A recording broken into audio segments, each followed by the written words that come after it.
birida dizayn o'ylab turib, dizayn topib kestirmoqchisiz, lekin buni sifatli holatda kestirish kerak. Eng zamonaviy Xitoy texnologiyalari asosida kesib berish yoki chaqlash. Bu esa sizga nimalarni bera oladi? Avval ko'rib turganlaring ko'ksoy tabiiy granit. Ko'pchilik ustalarimiz bilishadi, 2 sant qalinlikdan ham oshib qoladi. Ko'pchilikka nomi bilan mashhur bo'lib kelgan Angola bilan toshlarimiz. Buni qalinligi 1.4 dan 1.8 likgacha bo'ladi. Ko'p holatlarda juda ham ko'p seziladigan holat tabiiy granit toshlar juda ham zich bo'lganligi sababidan ba'zi holatlarda qiyshiqlik kuzatiladi va chokiga granitlar tushganda mana shunaqangi choki birozgina kamayib qoladi, arasida loyi ko'rinib qolishi mumkin.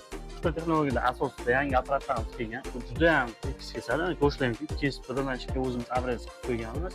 Mana shu holatlarda eng chiroyli sifatli holat. Granit hamda mramor toshlari uchun paska ochish jarayoniga kelganmiz. Hurmatli kuzatuvchilar, ko'rib turibsizlar, yangi texnologiyalar asosida mana shu holatga keltirib beramiz.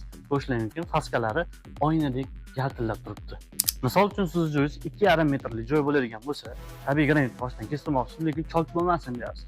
Mana hurmatli kuzatuvchilar, sizlar uchun yangi apparatimizni tanishtirib o'taman. Bu granitni 3 metrgacha tez chok qilib chiqarib beradi. Menimcha, endi siz qayerda kestirishni bilib oldingiz. Hurmatli ustakalar, nomerlar qoldirib o'tyapman. Aloqaga chiqib olsangiz, hamkorlik qilgan ustakalarimiz uchun alohida bonuslarimiz ham bor.